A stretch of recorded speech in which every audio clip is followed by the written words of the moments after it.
सभी को नमस्कार। आपका स्वागत है हमारे चैनल रिसेंट इन्फो पे। RECENTINFO इन्फो यूट्यूब पे सर्च कर रहे हैं तो आपके पीछे 400 लगा के सर्च कीजिएगा @RecentInfo 400 तो हमारा चैनल आ जाएगा।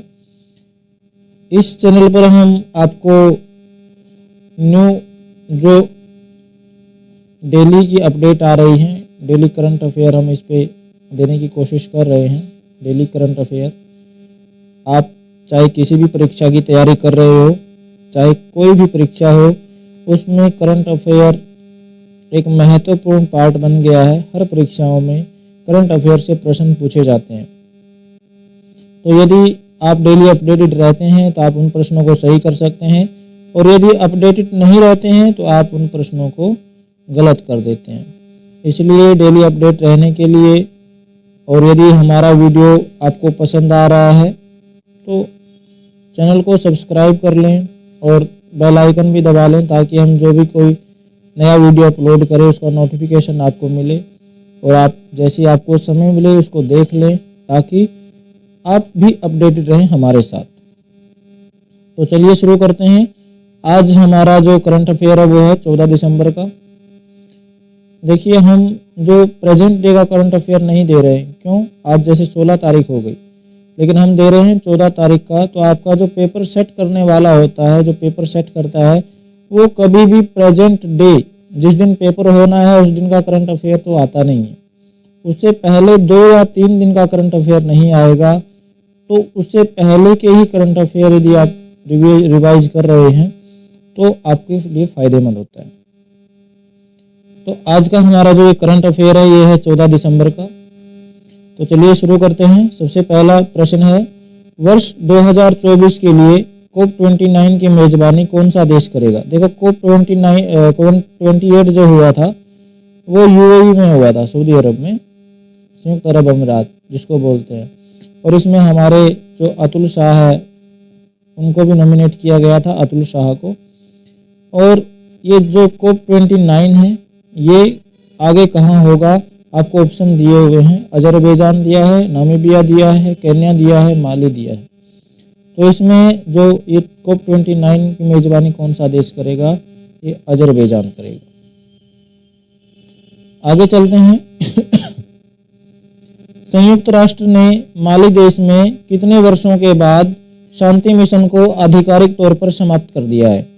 संयुक्त राष्ट्र ने माली देश में एक शांति मिशन चलाया हुआ था, ठीक है, तो उसको भंग कर दिया है संयुक्त राष्ट्र ने। तो कितने साल के बाद उसको भंग किया है, कितने साल हो गए उस मिशन को चलाए हुए, ये आपको बताना है। The United Nations has officially ended the peace keeping mission in the country Mali after how many years? कितने सालों के बाद किया है?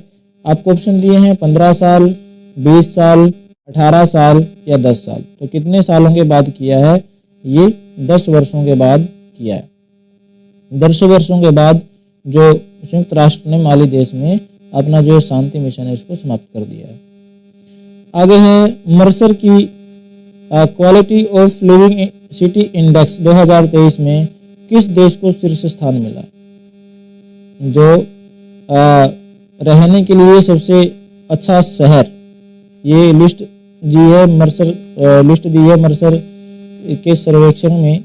तो कौन से देश को सबसे पहला स्थान मिला है, शीर्ष स्थान किस देश को प्राप्त हुआ है? तो आपके पास ऑप्शन है थाईलैंड, न्यूजीलैंड, वियना और मिस्र। तो आप बताइए इनमें से कौन सा हो सकता है, गैस कीजिए। तो जो हमारा जो आंसर है वो होगा वियना। वियना जो देश है वो टॉप पर है किसमें? Quality of living city index. और यदि भारत का देखा जाए तो भारत का जो हैदराबाद शहर है, हैदराबाद, वो इस लिस्ट में भारत में टॉप पर है। आगे है, राष्ट्रीय ऊर्जा संरक्षण दिवस कब मनाया गया? राष्ट्रीय ऊर्जा संरक्षण दिवस कब मनाया गया? तो ये आपको ऑप्शन दिए हैं 12 दिसंबर को, 13 दिसंबर को, 14 दिसंबर को या 10 दिसंबर को। तो हम 14 दिसंबर के करंट अफेयर कर रहे हैं, तो ये 14 दिसंबर को ही मनाया गया। चलिए आगे चलते हैं। भारत और किस देश के बीच विनबेक्स 23 अभ्यास आयोजित किया जा रहा है? VINBAX 23 exercise is being conducted between India and which country? तो भारत तो है ही, और कौन सा देश है जो जिसके साथ इंडिया का विनबैक्स 23 होता है? तो ऑप्शन दिए हैं वियतनाम, टर्की, यूक्रेन और वियना।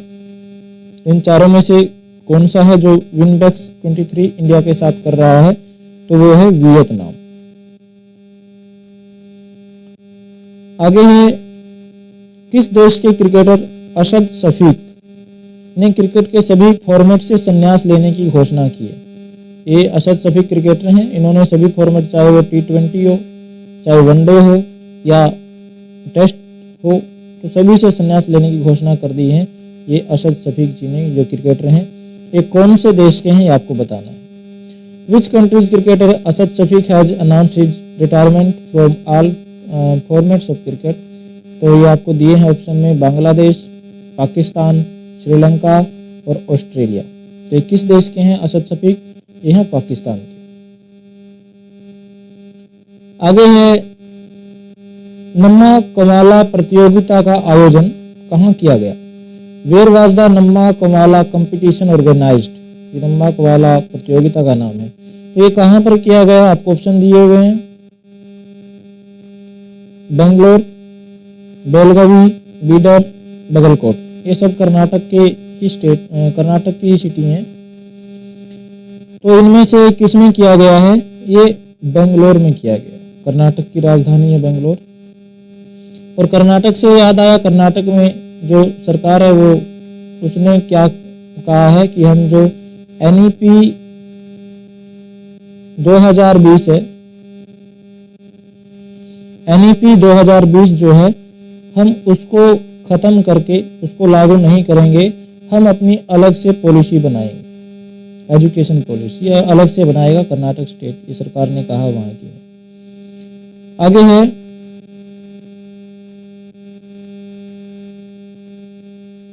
रीजनल एथलेटिक्स प्रतियोगिता की 100 मीटर स्पर्धा में किसने स्वर्ण पदक हासिल किया?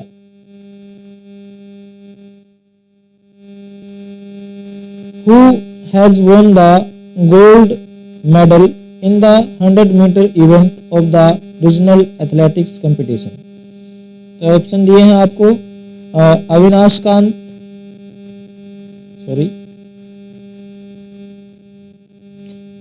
कांत, अब्बास जैदी, समीर अहमद और निखिल राय। तो किसने 100 मीटर स्पर्धा में स्वर्ण पदक हासिल किया रीजनल एथलेटिक्स में? तो ये हैं अब्बास जैदी। अब्बास जैदी ने स्वर्ण पदक प्राप्त किया 100 मीटर प्रतिस्पर्धा में रीजनल एथलेटिक्स में। आगे है, Bharat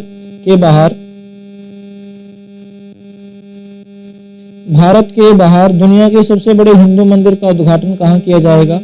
where will the world's largest Hindu temple outside India be inaugurated? कहाँ पर किया जाएगा? आपको ऑप्शन दिए हैं New Jersey, New York, Chicago, Miami, ये अमेरिका के हैं।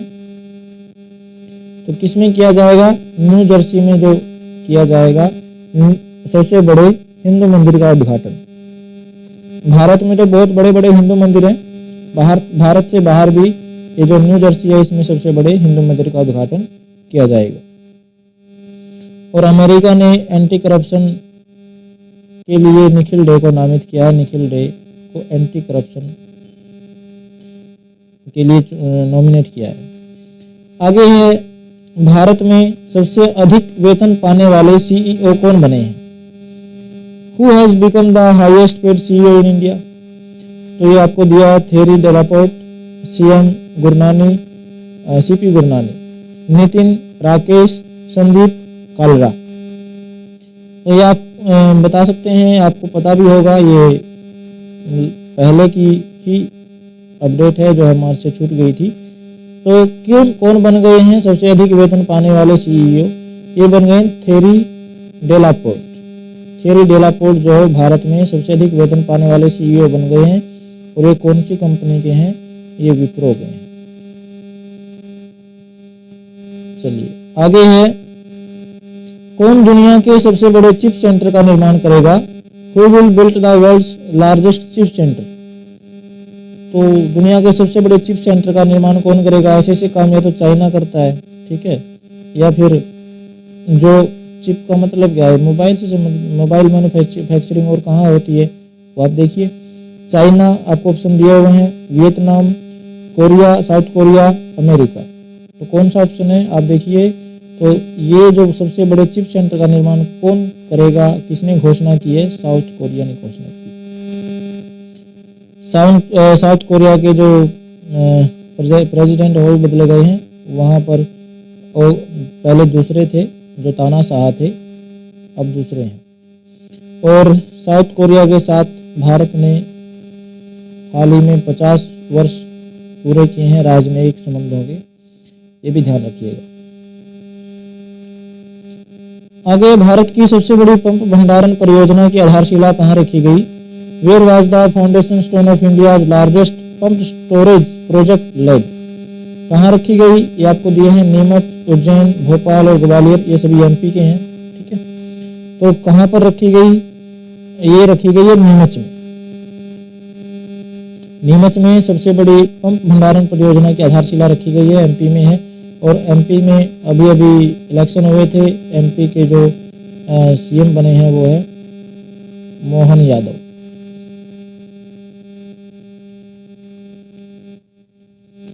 आगे चलते हैं। किस ब्रिटिश भारतीय संगीतकार को 2024 बुकर पुरस्कार निर्णायक पैनल में शामिल किया गया है? यानी जजेस के रूप में किसको शामिल किया गया है 2024 बुकर पुरस्कार के लिए?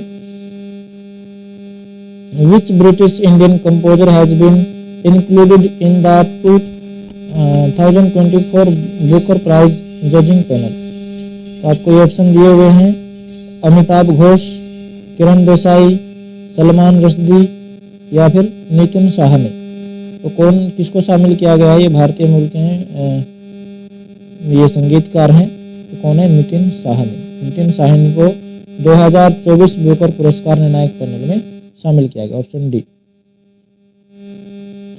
आगे है, किस टीएमसी सांसद को संसद के शीतकालीन सत्र की शेष अवधि के लिए राज्यसभा से निलंबित कर दिया है? इनके दुर्व्यवहार के लिए इनको निलंबित कर दिया। टीएमसी में अभी काफी गड़बड़ी चल रही है। टीएमसी की एक महुआ मोहित्रा भी जी हैं जिन्होंने अपने आईडी पासवर्ड किसी और को दे दिए थे। तो टीएमसी में चल रहा है अभी ये। तो क्या है कि which TMC MP was suspended from Rajya Sabha for the remaining period of the winter season of parliament? तो ये आपको ऑप्शन दिए हैं, नुसरत जहां रूही, डेरेक ओब्रायन, अभिषेक बनर्जी और प्रसून बनर्जी। तो इसमें से किसको निलंबित कर दिया है? ये डेरेक ओब्रायन को निलंबित कर दिया है इनके दुर्व्यवहार के कारण। इन्होंने दुर्व्यवहार किया था तो इसलिए इनको शीतकालीन जो बचा हुआ सत्र है उससे निलंबित कर दिया।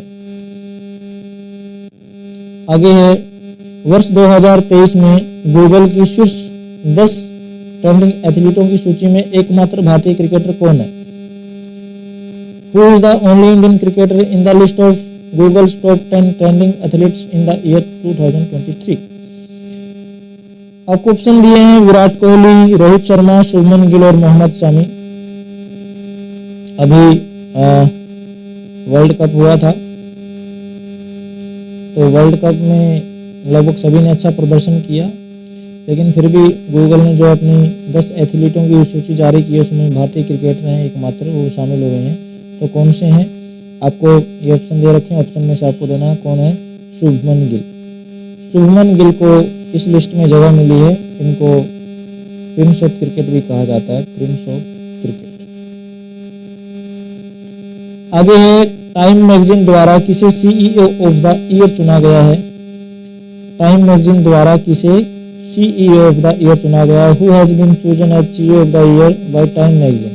ठीक है, टाइम मैगजीन ने किसे चुना है? आपको दिए हैं Sam Altman, Andrew Murphy, Ben Stokes और ओब्रायन डिसूजा। तो किसको चुना गया है? ये सैम अल्टमैन को, अल्टमैन या अल्टमैन जो भी है, इनको सीईओ ऑफ द ईयर चुना गया है। आगे है, दुनिया का पहला पोर्टेबल अस्पताल। पोर्टेबल जैसे हम बेड को फोल्डिंग करते हैं, ऐसे इसको मोड़ तोड़ के कहीं भी ले जाया जा सके, 1 घंटे के अंदर सुविधा पहुंच जाए। स्वदेश निर्मित अपने ही देश में बनाया गया है। आरोग्य मैत्री क्यूब नाम क्या है? आरोग्य मैत्री क्यूब। इसका अनावरण कहां पर किया गया है? Where was the world's first portable hospital? The indigenously built Aarogya Maitri cube in wild. कहां पर ये अनावरण किया गया है? इसका ऑप्शन दिया आपको, बेंगलोर में। हाईटेक सिटी है हमारा भारत का, सूरत, गुरुग्राम या चंडीगढ़। तो कहाँ पर ये इसका अनावरण किया गया है? कहाँ पर इसको सबसे पहले स्थापित किया जाएगा? ये गुरुग्राम में इसको सबसे पहले इसका अनावरण किया है। गुरुग्राम कहाँ पर है? हरियाणा में है। चलिए आगे चलते हैं। भारत का पहला बुलेट ट्रेन टर्मिनल कहाँ बनाया गया? देखिए बहुत दिनों से चर्चा चल रही थी कि बुलेट ट्रेन चलेगी, लेकिन हर चीज़ के लिए समय लगता है। तो अभी शुरुआत हो गई है कि तो भारत का पहला बुलेट ट्रेन टर्मिनल है जो कहाँ पर बनाया गया है? Where was India's first bullet train terminal? तो ये कहाँ पर बनाया गया है? आपको ऑप्शन दिए हैं, अहमदाबाद, दिल्ली, मुंबई या चेन्नई। कहाँ पर बनाया गया? सभी बड़े बड़े शहरों के नाम है, लेकिन ये बनाया गया है अहमदाबाद में। ठीक है, अहमदाबाद में पहला बुलेट ट्रेन टर्मिनल बनाया गया। आगे है लिंग भेद बंद करें, CGG। पहल किसने शुरू की है? Who has launched the cease gender discrimination initiative. तो किसने शुरू किया इस पहल को, CGG को? ऑप्शन देखते हैं, वेलकम ट्रस्ट, ये संस्थाएं हैं सभी, लिली इंडोनमेंट और उदयती फाउंडेशन और मेट फाउंडेशन। तो किसने किया है? ये उदयती फाउंडेशन ने इसकी शुरुआत की है। इसकी लिंग भेद बंद करें, CGG।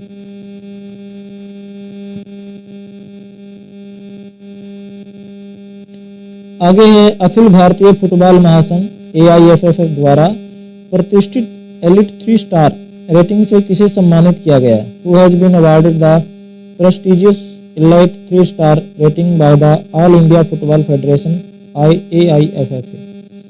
तो आपको ऑप्शन दिए हैं, जिंक फुटबॉल अकादमी और बेनिफिका, चेल्सिया, FC बार्सिलोना। ये सभी एकेडमीज हैं। किसने इसको शुरू किया है? किसे 3 स्टार रेटिंग मिली है? ये जिंक फुटबॉल एकेडमी को ये सम्मान मिला है। आगे है संदीप सांडिल्य की जगह हैदराबाद पुलिस आयुक्त के रूप में किसे नियुक्त किया गया है? संदीप सांडिल्य की जगह। तो who has been appointed as the new Hyderabad police commissioner in place of Sandeep Sandilya? Option दिए हैं आपको, अविनाश मुंद्री, कोथा श्रीनिवास रेड्डी, जतिन सांडिल्य और अमरदीप सिंह। तो किसको किया गया है? कोथा श्रीनिवास रेड्डी। तो ये हमारा था आज का करंट अफेयर। और इसके बाद हमने आपको कल की वीडियो में एक प्रश्न दिया था। प्रश्न था यादें और यादें संस्मरण किसका है, जो काफ़ी चर्चित है। तो उसका जो आंसर होगा वो पुष्पा भारती। यदि आपने हमारा पिछला वीडियो नहीं देखा है तो उसको देख लीजिए। और ये पिछले वीडियो से आपका आज का प्रश्न है, ये कल वाले प्रश्न का उत्तर है पुष्पा भारती। और आज के लिए आपका प्रश्न है, who is the most expensive uncapped player in the Women's Premier League 2024 auction. जो 2024 की प्रीमियर लीग की नीलामी हुई है उसमें सबसे ज़्यादा महंगी खिलाड़ी, अनकैप्ड खिलाड़ी कौन हुई है, उसका नाम आपको बताना है। और हमारे साथ जुड़े रहने के लिए आप हमारा चैनल रिसेंट इन्फो है, इसको सब्सक्राइब करें। और ये वीडियो पसंद आता है तो लाइक शेयर अवश्य किया करें, ताकि आपके साथ किसी और को भी बेनिफिट हो सके, कोई और भी अपडेटेड रह सके। थैंक यू, धन्यवाद। मिलते हैं अगले वीडियो में।